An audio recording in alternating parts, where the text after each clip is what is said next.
Halo, selamat datang kembali di channel YouTube Pengabdi Voli. Apa kabarnya teman-teman semua, para penggemar voli Indonesia, para penggemar timnas Indonesia, dan juga khususnya para penggemar klub voli ataupun tim voli yang besok akan bertanding di Proliga 2025 nanti. Oke, hari ini kita akan membahas tentang persiapan semua tim yang akan menjalani Proliga 2025, khususnya mengenai bursa transfer pemain yang akan membela klub peserta Proliga 2025 yang menurut rencana oleh PBVSI akan dimulai pada tanggal 3 Januari mendatang.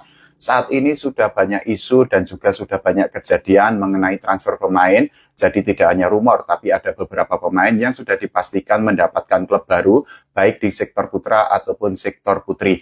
Nah, kita akan membahas memulainya dari Gresik Petrokimia, yang merupakan salah satu tim legendaris, dan saat ini manajemen Gresik Petrokimia itu sudah melakukan manuver untuk mendatangkan beberapa pemain incarannya. Salah satunya adalah keberhasilan manajemen Gresik Petrokimia mendatangkan Rika Dwi Latri yang berposisi sebagai middle blocker.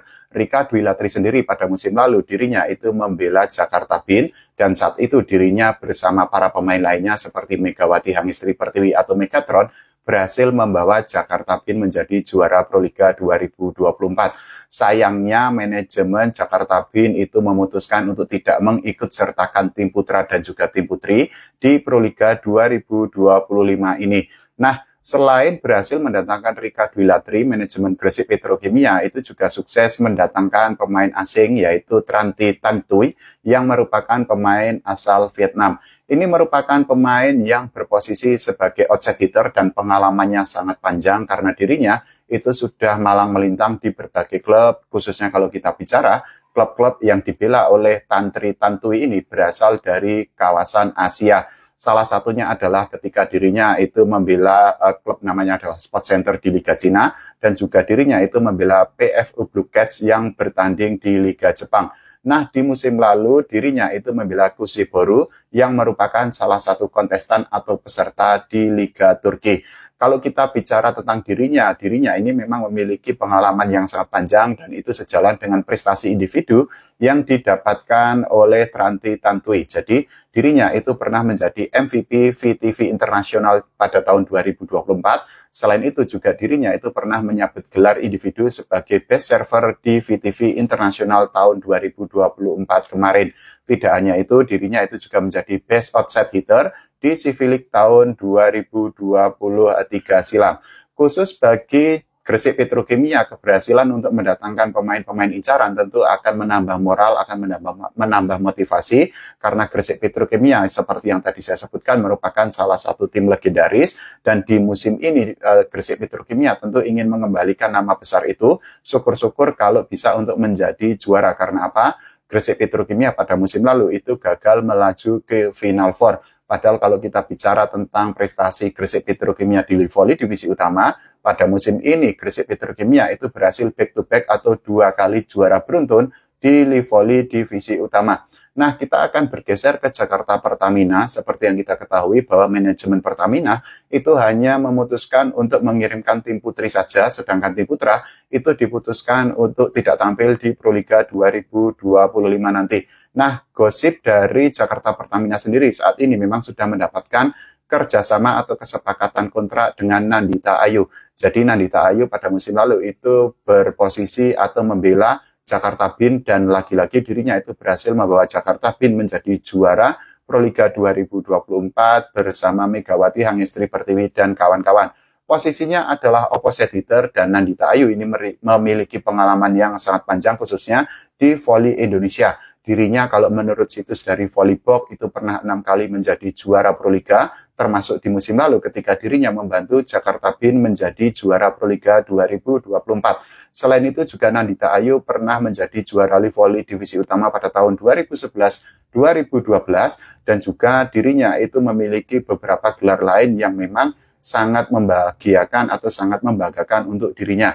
Nah, khusus untuk Jakarta Pertamina, tentu ini menjadi sebuah hal yang sangat baik karena di musim lalu Jakarta Pertamina itu gagal untuk menjadi juara, bahkan mereka harus puas berada di posisi keempat karena dikalahkan oleh Jakarta Popsi Vopol One di perebutan tempat ketiga dan keempat di Proliga 2024 yang lalu.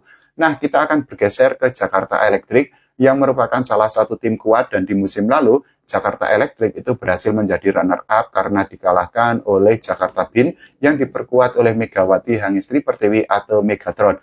Nah, gosip yang beredar itu adalah Jakarta Electric itu berhasil mendatangkan Agustin Wulandari, dirinya itu berposisi sebagai middle blocker, dan dirinya itu didatangkan dari Bandung BJB Tanda Mata. Kalau kita bicara tentang Agustin Wulandari sendiri, ini merupakan salah satu middle blocker terbaik di Indonesia.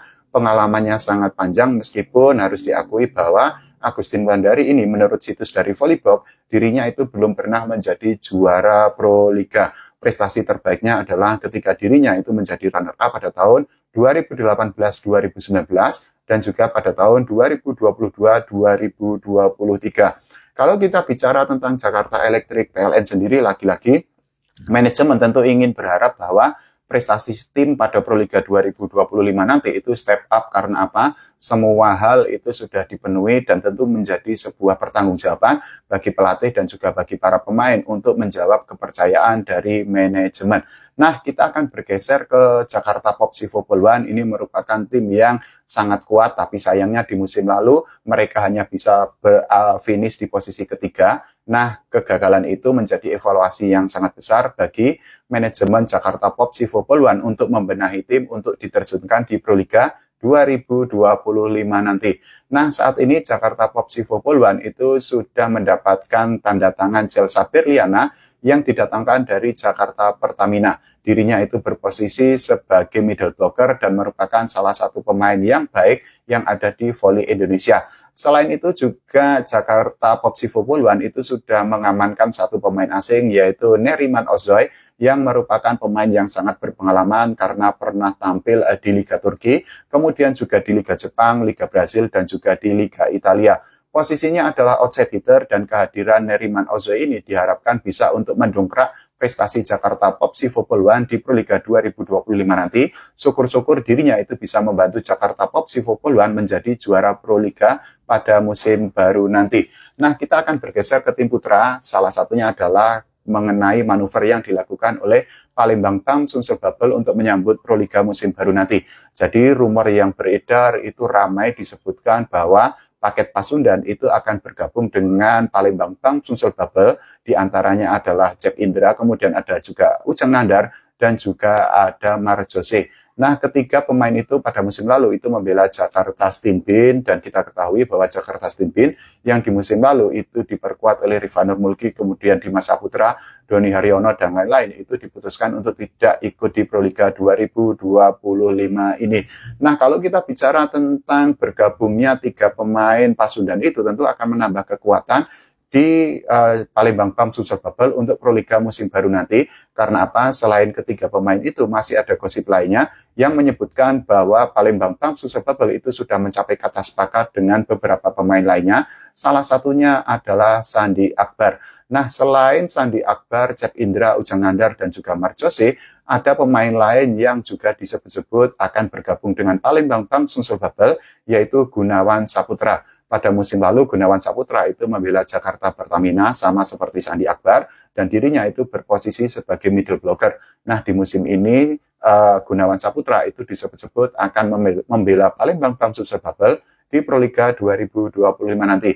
Nah, kalau menurut teman-teman semua, bagaimana tentang bursa transfer pemain untuk menghadapi Proliga 2025? Kita doakan semua klub itu mendapatkan pemain terbaik yang menjadi incarannya. Tidak lupa kita berdoa agar timnas Indonesia bisa berprestasi, tidak hanya di level SEA Games, tapi juga di level Asia dan juga di level dunia.